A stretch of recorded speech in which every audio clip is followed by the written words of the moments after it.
Assalamu alaikum. This is Dr. Maria Anwar. Hope you guys are doing fine. We have already discussed how the hair cell gets stimulated in response to the vibration of the basilar membrane. Now we move to the next concept, which is the endocochlear potential. It is a potential which is present between the endolymph and the perilymph, and it is around plus 80 millivolts. We have already discussed about the scala media, scala vestibuli, and scala tympani. And I have told you that these two, scala vestibuli and scala media, they are joined together at the helicotrema, and they are continuous with the subarachnoid space. As you guys know, the cerebrospinal fluids runs through the subarachnoid space. So the fluid which is the perilymph, which is present in the scala vestibuli and scala tympani, it has almost same composition as the cerebrospinal fluid, while the fluid which is present inside the scala media, which is known as the endolymph, it is different from those of the fluid which is present in the perilymph. Why? Because it has specialized vascular cells there which are known as the stria vascularis, and they release the endolymph, which is abundant in the potassium ion. As you can see, the potassium concentration is more in the endolymph as compared to that in the perilymph. There is also differences in the sodium concentration and also the chloride concentration. So due to the more potassium ion in the endolymph, it is different from those of the perilymph fluid. So there is a potential between endolymph and perilymph, and that potential is plus 80. The positivity inside the endolymph, this potential is known as the endocochlear potential. The endocochlear potential, it is due to the positivity inside in the endolymph, which is due to the increased potassium secretion through the stria vascularis, and it is plus 80 as compared to the perilymph. However, the hair cell is different in that case. The potential between the hair cell and the perilymph is different. Hair cell potential is minus 70 as compared to that of the perilymph. The endolymph was plus 80 as compared to the perilymph, while hair cell is minus 70 as compared to the perilymph. So you guys can understand the difference between the hair cell and the endolymph. This is plus 80 and this one is minus 70 as compared to the perilymph. So if you find the difference between plus 80 and minus 70, it is minus 150 millivolts. So hair cell is minus 150 millivolt as compared to the endolymph. I repeated, the endocochlear potential, it is a potential which is present in the endolymph as compared to the perilymph, which is plus 80. The potential between hair cell and the perilymph, upper part of the hair cell and the perilymph, is the minus 70, while the difference between these two, plus 80 and minus 70, it becomes minus 150. Negativity is inside. We have already discussed, whenever a sound vibration comes, the hair cell, the basilar membrane moves. So in the hair cell, the stereocilia move towards the kinocilium, the gates open, and the potassium ion which is present in the endolymph, they enters into the hair cell and it leads to the depolarization. However, if opposite happens, the potassium ion will not be able to enter into the hair cell, so it will lead to the repolarization and eventually hyperpolarization. So this is how your hair cell act as a receptor cell. So I repeated, whenever the signal comes, the sound vibration comes according to the movement of the vibration of the basilar membrane. If the stereocilia of the hair cell move towards the kinocilium, they tugs open, and the potassium ion, which is more positivity, which is present in the endolymph, they enter into the hair cell and it depolarizes the hair cell. So now what happens to the signals? The hair cell, they get depolarized and the signals go through the cochlear nerves, and they first enter into the spiral ganglion and then they enter into the dorsal and ventral cochlear nuclei, which is present in the medulla. Now we are basically discussing about the auditory pathway. We have started from the hair cell to the cochlear nerve, cochlear spiral ganglion, then the they enter into the cochlear nerve enters into the dorsal and ventral cochlear nuclei, which is present in the medulla. Now from here the second order neurons start after relaying into the dorsal and ventral cochlear nuclei. Most of these fibers they decussate towards the opposite end, while some of these fibers do not decussate and they move upward. Well, those whoever decussate or does not decussate, they move upward, and some of the fibers they relay into the superior olivary nucleus. While other fibers, the some of they relay and the other fibers they do not relay into the superior olivary nucleus. They move upward through the lateral lemniscus. A few fibers, only a few fibers, they relay into the lateral lemniscus nucleus, while most of the fibers they move upward and they reach to the inferior colliculus.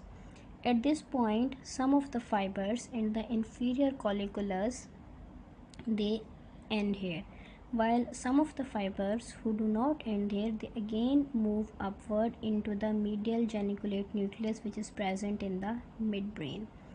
Then from here the nerve fibers move upward into the primary auditory cortex, which is present in the superior temporal gyrus. These fibers are known as the auditory radiation, which reach to the primary auditory cortex. Here there is again another picture of the fibers from the cochlea and the spiral ganglion, dorsal and ventral nuclei. Some of them they decussate, some of them do not decussate, and they eventually reach to the through the medial geniculate body to the superior temporal gyrus, which is present in the supratemporal portion of the superior temporal gyrus. Here you can see this is the primary auditory cortex, while just below the primary auditory cortex is the secondary auditory cortex. Primary auditory cortex, it receives the information from the medial geniculate body, as you have already seen it, and these fibers are known as the auditory radiations. While the secondary auditory cortex, it is excited by the stimulus both from the primary auditory cortex and also from the thalamic association area.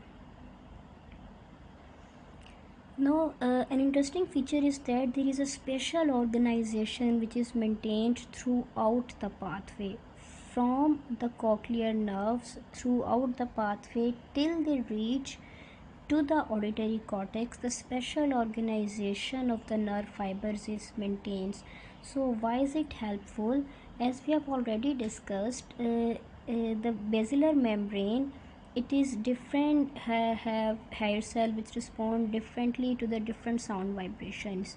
So if a specific place of the hair cell are stimulated, the fibers they maintain their special organization and they reach to a specific part of the auditory cortex. For example, the high frequency sounds, it is determined by posterior part of the primary auditory cortex, while the low frequency sound, it is determined by the interior part of the primary auditory cortex. It can only be managed if all these fibers start from the hair cell till the auditory cortex, they maintain their special organization, which means they keep their special place. So the brain knows which hair cell is stimulated, so it means what kind of frequency is that, if inner hair cell is stimulated or outer hair cell accordingly. So brain can identify the intensity, the vibration, the localization and a direction. It all depends upon the special organization of the fibers throughout its pathway. So what are the importance of auditory cortex? Of course, it causes the discrimination of the sound patterns, and destruction of both primary auditory cortex lead to the high reductions of ability for hearing. Here I give you a broader picture. Destruction of one side only slightly reduces hearing in the opposite ear because of the many crossover connections in the auditory pathway. As we have already discussed, that there is a decussation which occurs. Some of it occurs in the medulla and sometimes in the pons, in different parts of the pons. So due to the crossover, due to the decussation, destruction of one side, it reduces the ability in the opposite side because of the many crossover connections in the auditory pathway. Again, it also affects the one's ability to localize the source of the sound because comparative signals in both cortices are required. I will discuss in detail in the next lecture, inshallah. And also the lesion that affect the auditory association area. It leads to inability to interpret the meaning of the sound.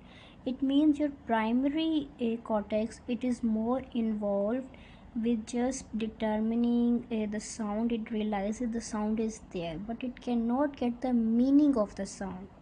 So how to interpret the sound, how to analyze the sound, what is the meaning of the sound, it is determined by the auditory association area. Here again this picture which tells us what if we bilaterally remove the auditory cortex. Detection of the sound remains intact because the detection can also be occur before the prime auditory cortex, in the pathway of the auditory cortex, though it greatly reduces the ability to discriminate different sound, pitches, and especially pattern of the sound. I mean, you know it is a sound, but what is that kind of a sound? It is a scratching on a whiteboard, or it is a scratching on a paper, or it is a scratching on a wall. And also what is the frequency of the sound, how much is its frequency, what is its intensity. So this cannot be discriminated if there is a bilateral removal of the auditory cortex. And also the direction of the sound cannot be detected. We will discuss the direction of the sound later on.